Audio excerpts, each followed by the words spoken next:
He wasn't supposed to be doing this. Not tonight. Not with that arm. Not after the announcement that had sent shockwaves through the baseball world just hours before the first pitch. Not after the Dodgers had quietly, carefully, deliberately told everyone who was listening that Shohei Ohtani would not be taking the mound tonight due to injury. He was supposed to be a designated hitter and nothing more. He was supposed to be protected. Managed. Kept within the boundaries of what a medical staff and a coaching staff and a front office had collectively decided was safe and responsible and necessary. He was supposed to be limited.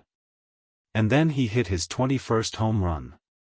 And the legendary pitchers who had spent their careers understanding exactly what it takes to do what Ohtani does, who had spent decades mastering one side of the game that Ohtani plays on both sides simultaneously, lost their minds. Not with admiration. Not with polite applause. With fury. Because what Ohtani had just done didn't fit inside any framework they had built for understanding baseball. It didn't fit inside any conversation about injury management or workload or the physical limits of a human arm. It sat completely outside every boundary they had ever been taught to respect. And the crowd couldn't stop cheering. And the legendary pitchers couldn't stop being furious. And Shohei Ohtani couldn't stop being Shohei Ohtani. The announcement had come in the way these things always come. Clinical. Precise. Stripped of emotion by design. A brief statement from the Dodgers organization confirming that Ohtani would not pitch in tonight's game due to an injury that needed to be managed carefully. No specific timeline. No dramatic details.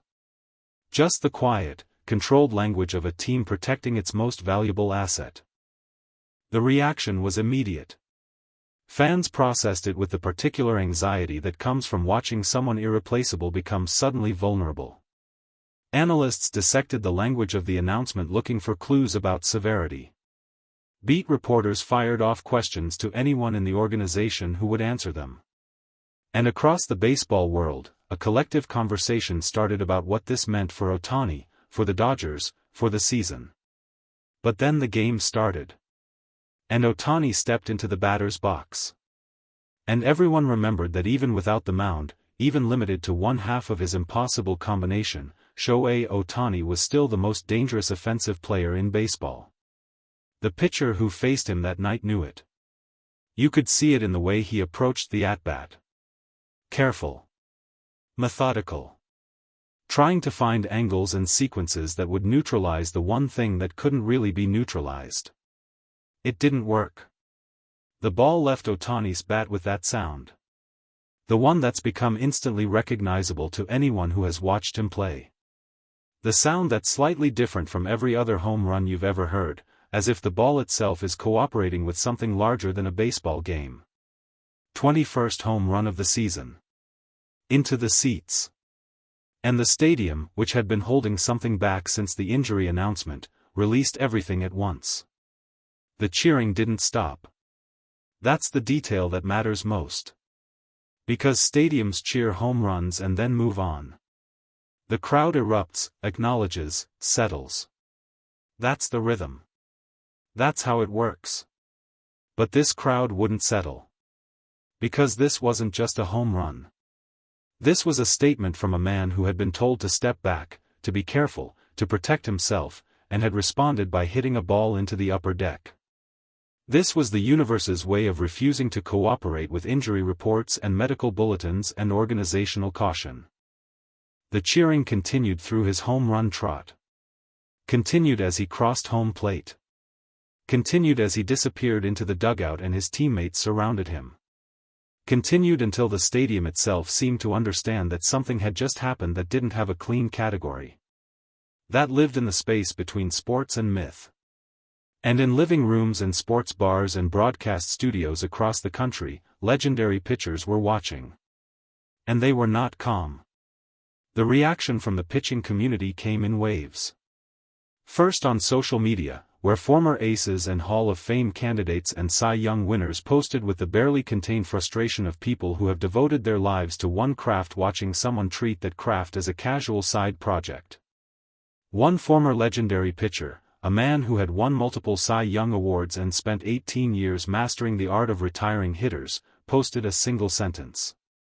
"He's hurt and he just did that?" No context. No elaboration. Just those 7 words and the particular fury of someone who understood exactly what it took to generate that kind of power, that kind of timing, that kind of precision at the plate, and was watching it happen from someone who also throws 97 miles per hour on the mound. Another former pitcher, one of the most decorated in the last 2 decades, went further in a broadcast segment that aired within an hour of the home run. He sat across from his co-host and shook his head with the slow deliberateness of a man trying to maintain composure. "I need everyone to understand something," he said, leaning forward. "I need people who don't pitch for a living to understand what it actually means to do what Ohtani does." His co-host nodded, sensing something genuine was coming. When you're a pitcher, your entire existence revolves around one thing. Your arm. Everything you eat, everything you do in the gym, every decision about rest and recovery and workload, it all serves the arm. The arm is everything. And you protect it like it's the most fragile thing in the world. Because it is. He paused, his jaw tightening. So when I see a man who has just been announced as too injured to pitch step up to the plate and hit a baseball 430 feet with a swing that requires every muscle in his upper body working in perfect coordination, including the muscles that connect directly to that injured arm. He stopped. Looked at his co-host. Then back at the camera. "I don't have a word for it. I genuinely don't have a word for what that is." A third voice emerged from one of the most respected pitching analysts in the game. A former closer who had saved over 400 games and was now one of the most thoughtful voices in baseball media. His reaction was less furious and more unsettled. As if Ohtani's home run had disturbed something fundamental in the way he understood the sport. He was speaking on a podcast that was being recorded live when the home run happened. His co-host alerted him mid-conversation.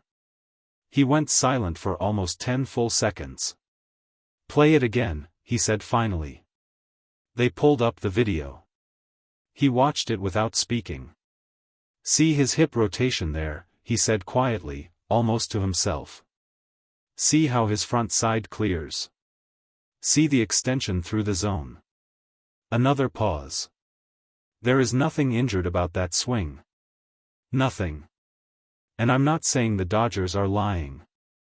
I'm saying that what his body just did is not compatible with my understanding of human physiology." His co-host laughed nervously. The former closer didn't laugh. "I mean that literally," he said. "I mean that as a pitcher who has spent 20 years understanding what the arm and shoulder and core can and cannot do, I am telling you that what Shohei Ohtani just did does not fit inside the rules I know." He leaned back. "And that terrifies me. Not as a competitor. As someone who thought he understood this game." Inside the stadium, none of that external conversation reached the field. The crowd was still processing what it had witnessed, still carrying the emotional residue of a moment that felt too large for a regular season game in the middle of the week. Ohtani returned to the dugout and found his seat with the quiet economy of someone who was not interested in making the moment bigger than it already was. He accepted the congratulations of his teammates with a nod and a brief smile. He picked up his water bottle.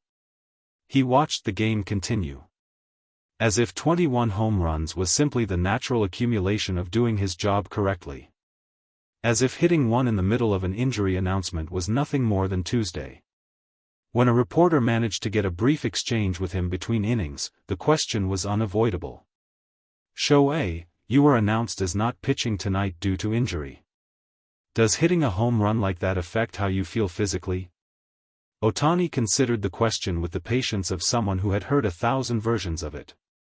"Hitting and pitching use different things," he said simply. "My arm needs rest. My swing is fine." The reporter followed up, "Were you trying to send a message with that home run? To anyone who might be concerned about your condition?" Ohtani was quiet for a moment. "I was trying to hit the ball hard," he said. "That's all I'm ever trying to do." Dave Roberts, in his post-game availability, was asked repeatedly about how Ohtani could hit a home run of that magnitude while managing an injury significant enough to keep him off the mound. Roberts handled the questions with the careful precision of a manager who understood that every word about Ohtani's health would be analyzed and reanalyzed by every medical expert and baseball mind in the country. "Shohei understands his body better than anyone," Roberts said. "He knows what he can do and what he needs to protect. We trust him completely." But the legendary pitchers reacting online seemed to think what he did physically wasn't possible for someone managing an injury, a reporter pushed. Roberts almost smiled. "I'd invite them to come explain that to Shohei directly," he said. "I'll set up the meeting." The cheering had finally stopped by the time the stadium emptied. The lights dimmed one section at a time. The grounds crew moved across the field in the particular silence that follows extraordinary events. But in broadcast studios and living rooms and sports bars, the legendary pitchers were still talking. Still trying to find the framework. Still trying to fit Shohei Ohtani into a definition of baseball player that made sense. They hadn't found one yet. They might never find one. Because Ohtani had been told tonight that he couldn't pitch. That his arm needed protection. That the mound was off limits. And he had responded by hitting his 21st home run. While the crowd cheered so loudly it couldn't be stopped. While the legendary pitchers burned with a fury born entirely from the terrifying recognition that the sport they had devoted their lives to mastering had just been made to look like something Shohei Ohtani does casually. On an off night. While injured. He wasn't supposed to be doing this. He did it anyway. He always does it anyway.